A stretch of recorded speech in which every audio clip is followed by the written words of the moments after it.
तो कल हमने प्रेजेंट टेंस की प्रैक्टिस की थी, आज हम पास्ट टेंस स्टार्ट करेंगे। तो पास्ट टेंस में देखो, पास्ट टेंस हमारे लिए बहुत इंपॉर्टेंट है। जो भी कहानी आती है किसमें आएगी? Past tense.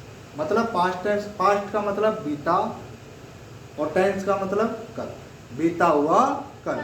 जो बीत गया उसे हम किस में लिखेंगे? पास्ट टेंस में। जो भी हमारी कहानी आती है वो किस में आती है? पास्ट टेंस में।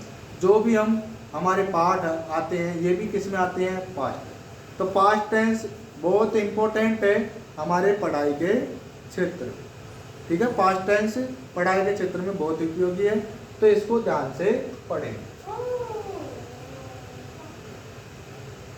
Past tense.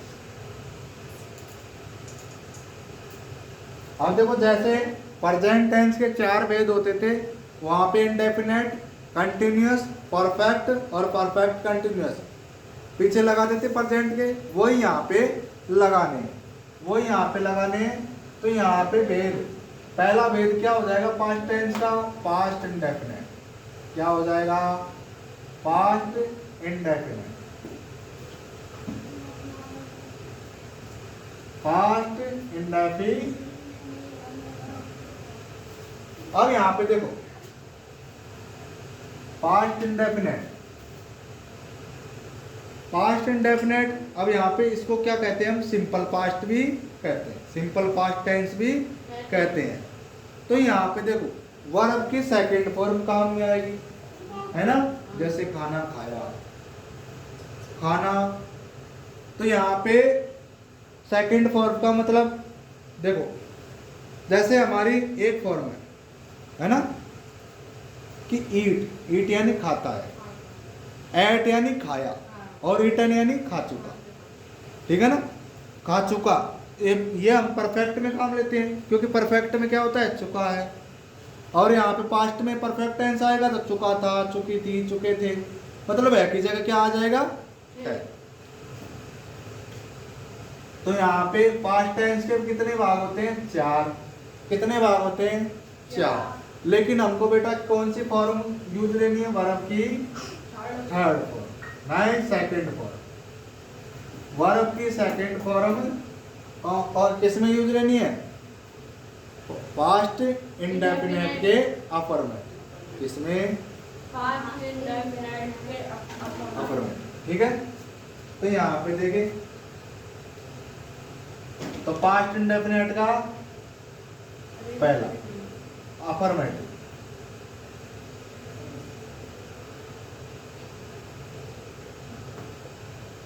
Affirmative sentence.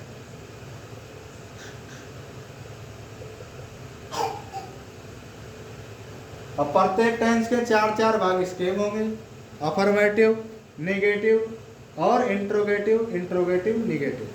तो यहाँ पे ये सबके ही चलेंगे, मतलब सकारात्मक वाक्य, नकारात्मक वाक्य बना के देखेंगे, है ना? सकारात्मक बनाएंगे जिसमें नहीं का प्रयोग ना हो, और नकारात्मक मतलब नकार, नहीं करूंगा ये काम, तो नकार हो गया। ठीक है, और इंट्रोगेटिव मतलब प्रश्नवाचक वाला, है ना? क्यों करेंगे, क्यों नहीं करेंगे, वो इंट्रोगेटिव निगेटिव हो गया। इंट्रोगेटिव यानी प्रश्नवाचक। अब यहाँ पे देखो, इसका फॉर्मूला होगा, इसका सूत्र लिखेंगे पहले। सूत्र सब्जेक्ट। अब यहाँ पे देखो, सिंपल, सिंपल टेंस में, सिंपल टेंस में हमको सिर्फ कोई हेल्पिंग वर्ब नहीं है। सिंपल टेंस में अफर्मेटिव में कोई सी भी हेल्पिंग वर्ब नहीं है। सिंपल पास्ट टेंस के अफर्मेटिव में कोई सी भी हेल्पिंग वर्ब नहीं है। तो सूत्र में लेकिन क्या लगाना है? वर्ब की सेकंड फॉर्म। क्या लगाना है? वर्ब की सेकंड फॉर्म लगाना है। और फिर क्या आ जाएगा? ऑब्जेक्ट। क्या आ जाएगा? ऑब्जेक्ट। अगर कोई कंजक्शन लगा दिया और एडवर्ब है तो कंजक्शन लगा के हम क्या लगा देंगे? एडवर्ब। Conjunction plus adverb. ठीक है, अब यहाँ पे कुछ इसके सेंटेंस बनाएंगे इसके द्वारा। उतारो पहले।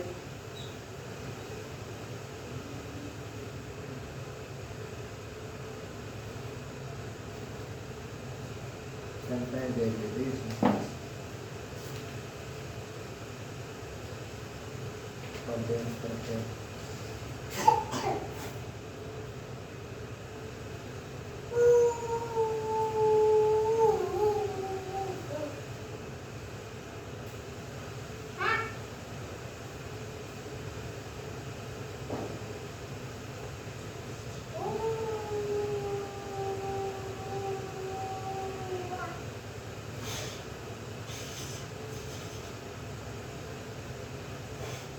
अब यहाँ पे देखो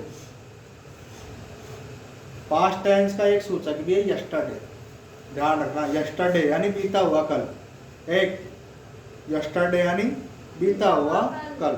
तो यहाँ पे वो यस्टरडे लगा के पूछेगा कि यहाँ पे वर्ब की कौन सी फॉर्म आएगी, तो हमको सेंटेंस में यस्टरडे आ गया तो मतलब बीता हुआ कल है ना, तो पास्ट टेंस है सूचक। यस्टरडे की हिंदी अर्थ आता है तो दिक्कत नहीं है, पास्ट टेंस में पास्ट सिंपल आ रहा है ना। यस्टरडे आ रहा है तो वर्ब की क्या आएगी, सेकंड फॉर्म। चलो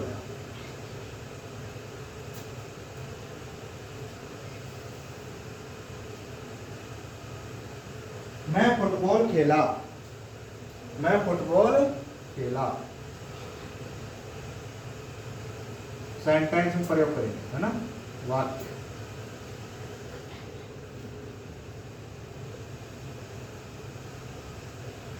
मैं फुटबॉल खेला। देखो प्रत्येक मीनिंग को याद करते चलना। फिर हम आपकी किताबों में से सेंटेंस उठाएंगे और सेंटेंस से पूछूंगा इसमें कौन सा टेंस है, ठीक है, बताना होगा। अब यहाँ पे मैं फुटबॉल खेला, मैं फुटबॉल खेला, तो यहाँ पे हमको पता है मैं का इंग्लिश क्या हो जाएगा, आई। अब यहाँ पे देखो आ रहा है, इसका पहचान क्या है, आ रहा है ना, खेला, खाया, कूदा, आ की मात्रा है ना, तो यहाँ पे मतलब खेल चुका हो, है ना, खेल लिया, आ की मात्रा है, तो इसमें कौन सा सेकंड फॉर्म लगानी है वर्ब की, ठीक है। तो यहाँ पे देखो प्ले की सेकंड फॉर्म खेलना की प्ले होती है, तो सेकंड फॉर्म क्या हो जाएगी इसकी, प्लेड। प्ले, प्लेड, प्लेड क्या होती है, प्ले, प्लेड और प्लेड, ठीक है। अब यहाँ पे क्या आएगा, प्लेड, प्लेड आएगा। और यहाँ पे क्या खेलता है, फुटबॉल, ऑब्जेक्ट क्या आ जाएगा, फुटबॉल, फुटबॉल खेलता है, ठीक है। अगला सेंटेंस देखो, विमला ने एक गाना गाया, विमला ने एक गाना गाया।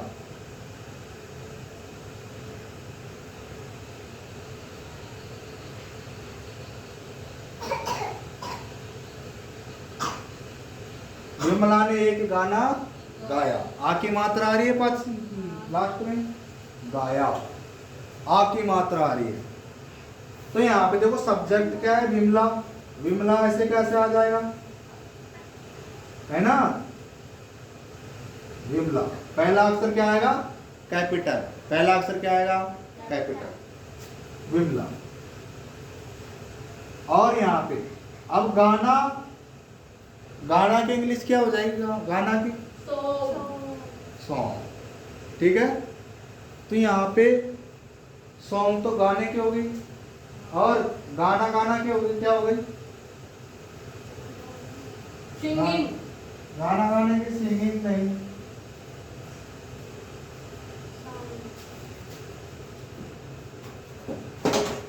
सिंग, सिंग तो है ना, सिंग तो गा रहा है, ठीक है, गाता है, गाता है क्या हो जाएगी, सिंग। और सेकंड फॉर्म क्या होगी इसकी, सैंग, सिंग, सैंग क्या हो जाएगी, सेकंड फॉर्म सैंग। तो यहाँ पे इसके बाद में सेकंड फॉर्म आएगी सैंग, ध्यान रखना, सिंग की सेकंड फॉर्म क्या है, सैंग। और क्या गाता है वो, क्या गाती है, गाना, गाना को क्या कहेंगे हम? सॉन्ग।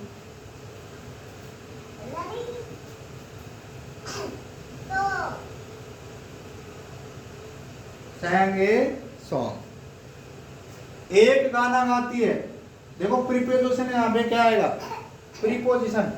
एक गाना गाती है, एक गाना गाती है, तो एक के लिए किसका प्रयोग करेंगे हम? ए का, है ना?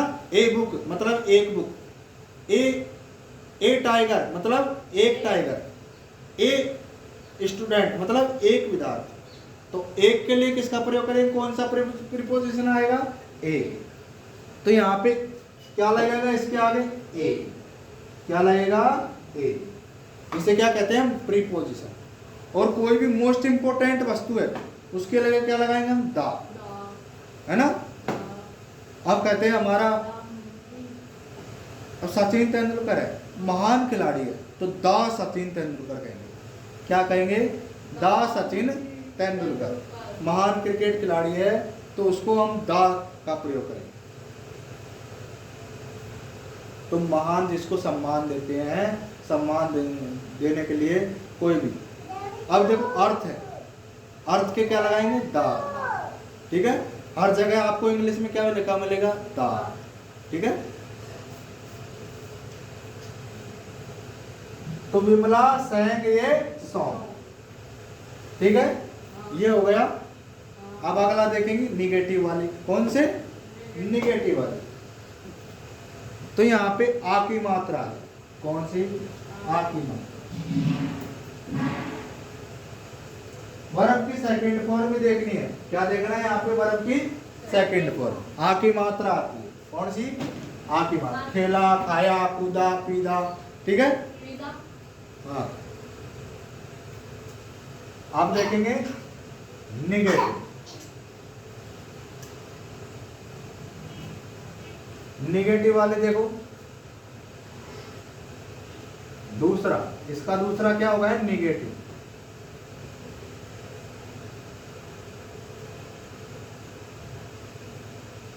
Negative sentence.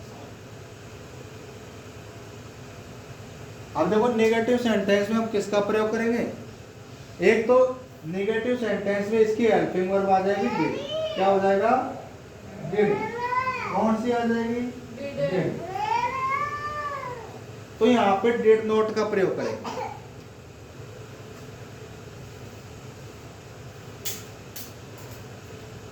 इसमें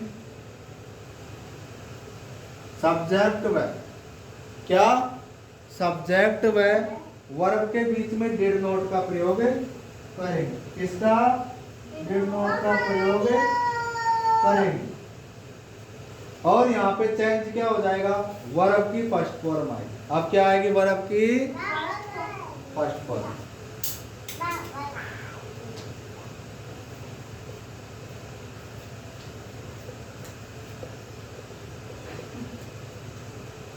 डिड नॉट का प्रयोग करेंगे। किसका प्रयोग करेंगे? डिड नॉट का।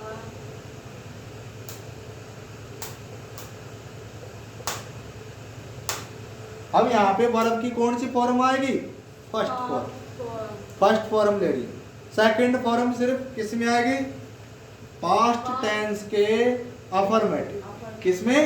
अफर्मेटिव। अब यहाँ पे देखो, इसका सूत्र क्या हो जाएगा? Subject plus did not plus क्या आ जाएगा? वर्ब की फर्स्ट फॉर्म। फिर object plus conjunction plus adverb.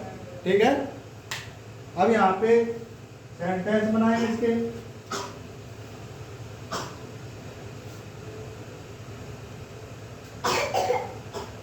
तुम बाजार नहीं गए थे। तुम बाजार नहीं गए थे। अब यहाँ पे देखो, गए थे आ गया ना? यहाँ पे कंटिन्यूअस नहीं दिख रहा, परफेक्ट भी नहीं दिख रहा, और परफेक्ट कंटिन्यूअस भी नहीं दिख रहा। गए थे, गया था, गए थे, है ना। तो ये यहाँ पे गया था वो, है ना। अब यहाँ पे नहीं गया था, नहीं का प्रयोग हो रहा है, तो कौन सा टेंस? पास्ट टेंस का लगाना है और वर्ब की फर्स्ट फॉर्म लगानी है। अब इसमें हम हेल्पिंग वर्ब कौन सी यूज लेंगे? डिड। कौन सी? डिड। तो यहाँ पे यू का क्या आ जाएगा? तुम का यू हो जाएगा। क्या हो जाएगा? यू। और यहाँ पे डिड लगाना है और क्या लगाना है? नॉट। डिड नॉट लगा दिया, यू डिड नॉट। अब यहाँ पे वर्ब क्या है? जाना।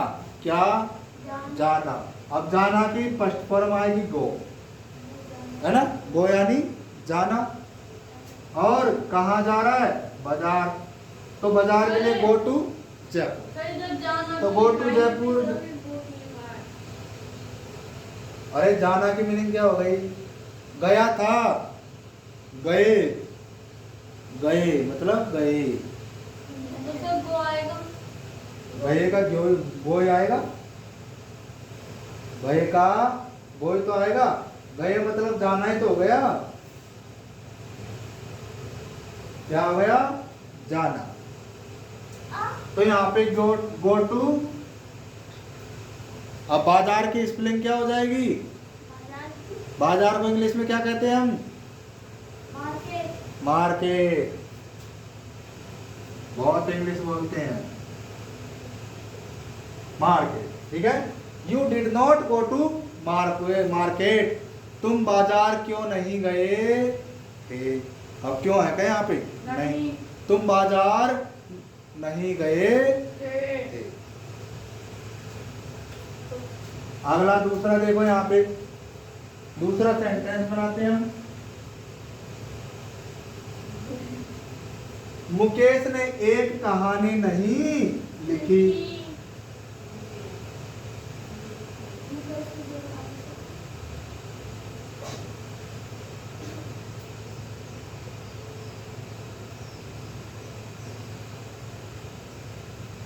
मुकेश ने एक कहानी नहीं लिखी। अब यहां पे देखो, नहीं लिखी, नहीं लिखी।